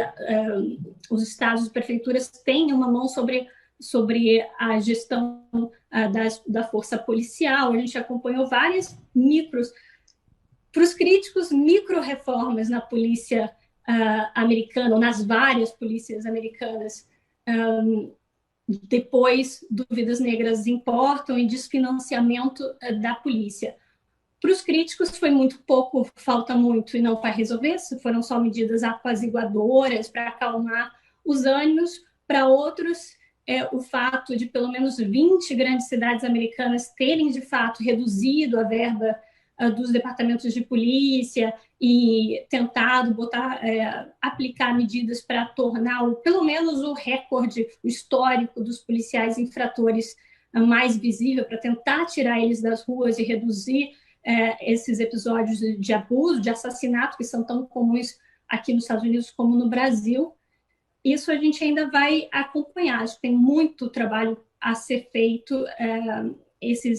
As histórias como a do George Floyd nos Estados Unidos são muitas, como no Brasil, e eu, pessoalmente, acho que os ingredientes estão um pouco dados para outros tumultos sociais aqui nos Estados Unidos, se essa pandemia se estender por muito mais tempo, diante dessas insatisfações todas e de um declínio da economia americana pelas transformações que estão em curso no mundo. Luísa, muito obrigado pela sua colaboração aqui conosco, seus comentários valiosos, e até uma próxima oportunidade. Obrigado mesmo. Eu que agradeço. Muito obrigada. Foi um prazer. Kennedy e Jamil, nós estamos nos encaminhando para o final e eu queria encaminhar para vocês também essa mesma preocupação que nós comentamos aí com a Luísa. No final das contas, o que vai contar é o desempenho econômico do governo. Nós concordamos aqui que a posse do Biden impõe novos desafios ao governo Bolsonaro. Desafios que podem resultar, se não forem bem administrados, e há um risco muito grande que não sejam bem administrados, pode resultar em prejuízos econômicos. Acordos não firmados. O governo brasileiro tinha um sonho, agora me parece um sonho de uma noite de verão, de firmar um acordo de livre comércio com os Estados Unidos. Não conseguiu firmar esse acordo, ainda complicou a sua vida com a China, pode ter prejuízos com a China, pode ter prejuízos com a sua relação com a comunidade europeia, com o mercado comum europeu. Então, nós temos esse dilema. O que eu queria era ouvi-los sobre isso, o que é que isto vai, como isso vai se refletir na vida doméstica e na vida política do país. Se não vier, e me parece que dificilmente vai prosperar uma discussão sobre impeachment, até porque as ruas estão vazias e não podem se encher por conta da pandemia. Mas nós temos hoje uma realidade que é um um fato. A principal política econômica hoje no mundo é vacinação. Não há outra política econômica. Ou você vacina, ou você não volta a alguma coisa próxima da normalidade. E o Brasil está com esse dilema. Começou uma vacinação, uma campanha de vacinação, sem campanha e sem vacina. Então, nós muito provavelmente teremos aí adiante um problema de falta de vacina. Quais serão, na opinião de vocês, os reflexos disso, como isso vai se refletir sobre o desempenho do governo Bolsonaro e se isso terá consequências em 2022? Porque fala-se muito mal do Bolsonaro, mas é impressionante a incompetência dos adversários do Bolsonaro de apresentar uma alternativa, ou algo que se pareça com uma alternativa. Então, o Bolsonaro governa para 1/3 do eleitorado brasileiro, na prática, e os seus adversários não conseguem construir uma alternativa, ou pelo menos não conseguiram até agora. Como é que vocês analisam esse desdobramento do pandemia, crise econômica, consequências políticas para 2022? Vai lá, Jamil, você primeiro agora. O que é que eu acho, Josias? Josias, acho que você tocou num ponto fundamental. A vacinação é a maior injeção econômica que o país pode ter, qualquer país pode ter. Vamos só colocar um pouco numa perspectiva do que é a pandemia em termos econômicos. Em 2020, a economia mundial perdeu 6 trilhões de dólares por conta da pandemia. E uma investigação feita a pedido do Trump, a pedido do Bolsonaro e a pedido dos países, a OMS, foi feita uma investigação e concluiu que o quê? Que aqueles países que lidaram com o vírus foram os que menos perderam economicamente. Então, não é a história que nós ouvimos, não, vamos abrir e, ao abrir, temos que cuidar da economia. Não, não é uma dicotomia, não é uma escolha, você precisa salvar vidas para garantir a recuperação econômica. Certo, isso é muito fácil falar com a internet, Zoom, muito mais difícil falar nas periferias das grandes cidades brasileiras, que sim precisam de socorro e que sim precisam de resgate. Então, esse é o pacote completo que deve acontecer. Agora, enquanto essa vacinação não gerar uma certa estabilidade da curva da pandemia, não haverá uma volta do crescimento mais sólido. Isso é impensável, não há como você criar esse espaço para isso acontecer. Agora, vamos também colocar na perspectiva aí do calendário. Se você atingir, e olha só, se você conseguir atingir pelo menos 3% da população, 3%, não estamos falando de 30%, 3% da população, você começa a reduzir o número de mortes. Mas não é isso. Enquanto você não chegar a 20% de vacinação, o número de pessoas contaminadas não vai diminuir. Então, nós não estamos falando de 20% de uma cidade do tamanho de Genebra. Nós estamos falando de 20% de um país do tamanho de um continente, que é o Brasil. Então, essa vacinação ela vai ser absolutamente fundamental para os próximos 2 anos do governo, em todos os sentidos. Não é por acaso, eu acho, pelo menos, não é por acaso que, de repente, o governo entendeu que essa vacinação não era só de um estado que precisaria ir para outros. Por quê? Porque ele é a maior medida econômica que pode ser tomada. Esses 2 anos vão ser determinados justamente por isso. Algumas projeções apontam que o Brasil só vai conseguir chegar a ter uma imunidade de rebanho a partir da vacina, não a partir da circulação do vírus, a partir da vacina, no início de 2022, se a vacina chegar. Então, tudo, eu diria que os próximos 2 anos, ou os últimos 2 anos desse governo, vão ser determinados por essa vacina. Eu acho que isso não resta nenhuma dúvida. E só queria fazer um comentário muito rápido sobre algo que aconteceu aqui em Genebra, na OMS, que foi muito simbólico dessa situação do governo brasileiro. Na segunda-feira, um dia depois do início da vacinação em São Paulo, uma reunião da OMS, e nessa reunião o Itamaraty tinha basicamente uma pessoa que falaria em nome do governo brasileiro. E, ao falar, a embaixadora anunciou que, na segunda-feira, o governo federal estava distribuindo as vacinas para os estados, sem citar que a vacinação tinha começado um dia antes e sem citar que, basicamente, não tinha os insumos suficientes para aquela vacinação acontecer. Então, você vê que no campo externo, no campo da imagem, o Brasil sim precisa dizer que tem vacina e que sim, que a campanha começou. Por quê? Essa é a questão. Porque o investidor vai começar a ver qual é a economia, qual é o mercado que está vacinando e que, eventualmente, vai dar sinais de estabilidade para o segundo semestre. Esse foi um recado não apenas para os técnicos da OMS, para o pessoal, vamos dizer assim, sanitário, foi também uma mensagem econômica. Por isso que eu digo, Josias, os próximos 2 anos serão determinados pela vacina. Jamil, muitíssimo obrigado pela sua ajuda, pela sua participação. Sei que também você precisa nos deixar e agradeço muito e até uma próxima oportunidade. Josias, um abraço. Kennedy, um abraço. Abraço. Kennedy, eu queria, mantendo o debate nesse mesmo tema, eu queria primeiro que você dissesse se você concorda que a posição do Donald Trump em relação à pandemia, o negacionismo, o confronto dele com o Fauci, que era o principal assessor científico do governo, a forma como ele lidou com esse problema sanitário foi decisivo para a derrota dele, e se isto também pode ocorrer, para manter o paralelo com o Brasil, pode ocorrer no Brasil com o Bolsonaro.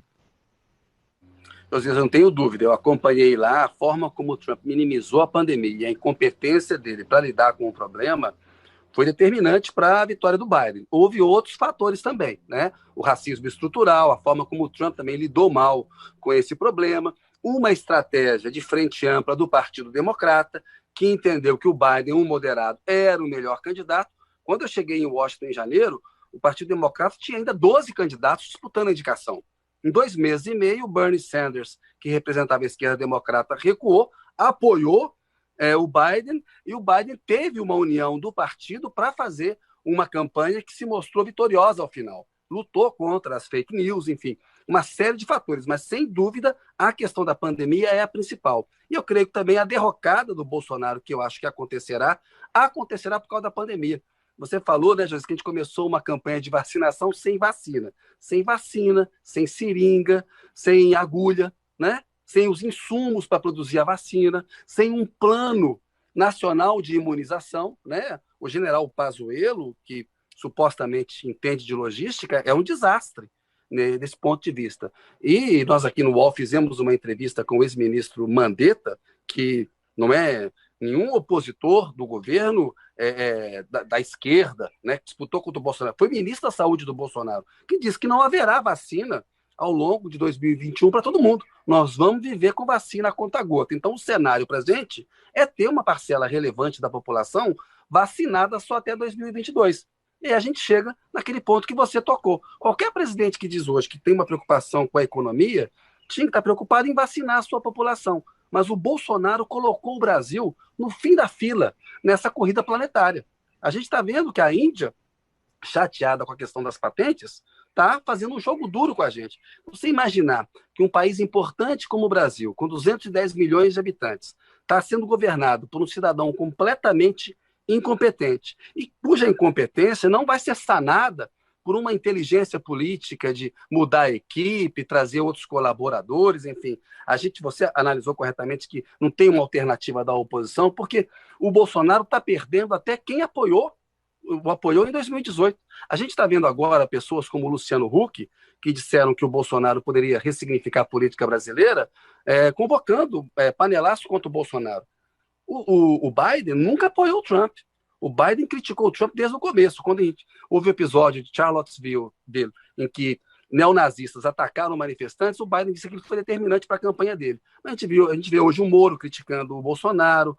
O Dória, ele fez campanha para o Bolsonaro. Eu dou um crédito para o Dória, porque nessa questão da vacina, desde o começo, ele marcou uma diferença clara com o Bolsonaro, e ele, com todas as dificuldades que tem, por ser um Estado negociando com o país, correu atrás de uma solução. A vacina que a gente tem meio à mão aí, se quiser produzir mais rapidamente numa escala para minimizar os danos de gestão é a Coronavac. Ótimo que venham outras, o governo tem que se empenhar para conseguir, mas o que a gente tem mais ou menos à mão é a que está lá com o Instituto Butantan, temos que correr atrás desses insumos. Então, eu acho que nós vamos ter um 2021 muito difícil do ponto de vista econômico e sanitário ainda, né?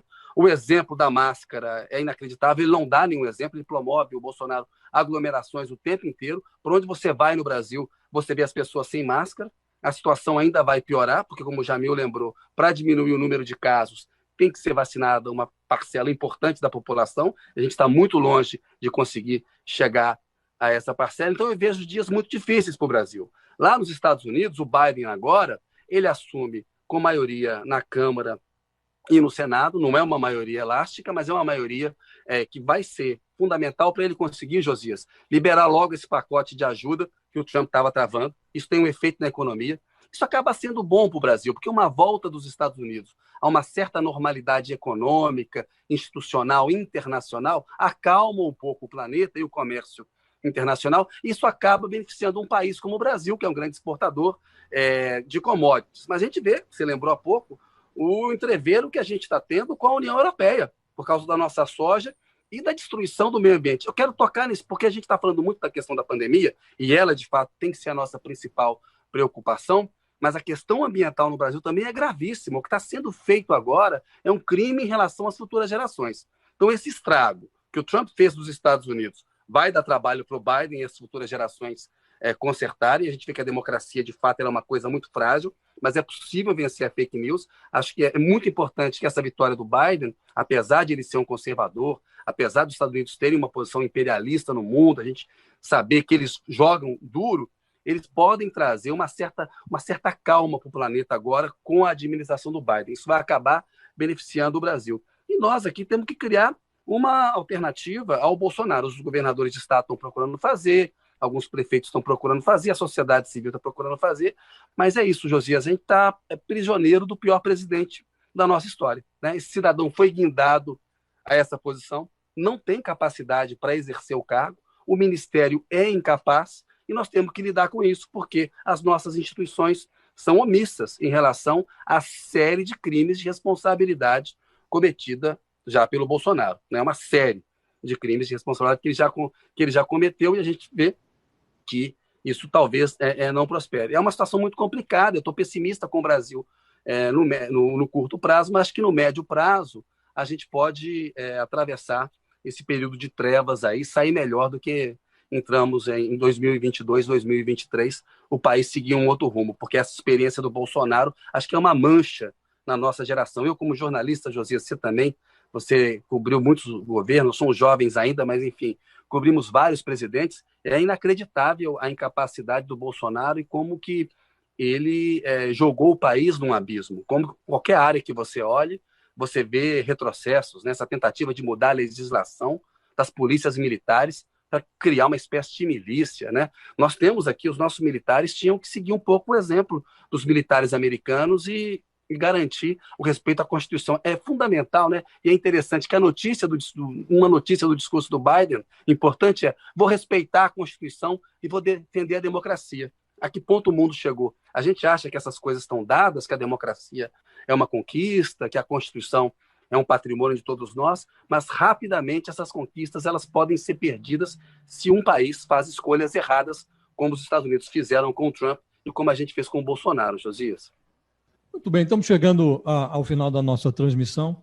Queria agradecer também ao Kennedy Alencar por ter nos ajudado aqui. Queria agradecer especialmente a você que nos acompanhou aqui nas plataformas do UOL. Espero que a gente tenha conseguido mostrar a mudança que está ocorrendo nos Estados Unidos e os reflexos que essa mudança trarão para a rotina do Brasil, do governo brasileiro, da economia brasileira, e fica demonstrado com isso que ocorre nos Estados Unidos, que no final das contas, quem tem a possibilidade de promover mudanças é a sociedade. A sociedade americana fez as suas opções, a sociedade brasileira também terá a oportunidade de fazer as suas opções. Democracia, na prática, é uma oportunidade que o eleitor tem de cometer os seus próprios erros de 4 em 4 anos. Então, se você acha que cometeu erros, terá a oportunidade de rever a sua posição muito em breve, e tudo tem consequência. Os atos têm consequência, essa gestão da pandemia com os seus respectivos reflexos sociais e econômicos, terão consequências. Tiveram consequências nos Estados Unidos, terão consequências também no Brasil. Que consequências? Você vai dizer. Muito obrigado pela sua companhia e até uma próxima oportunidade.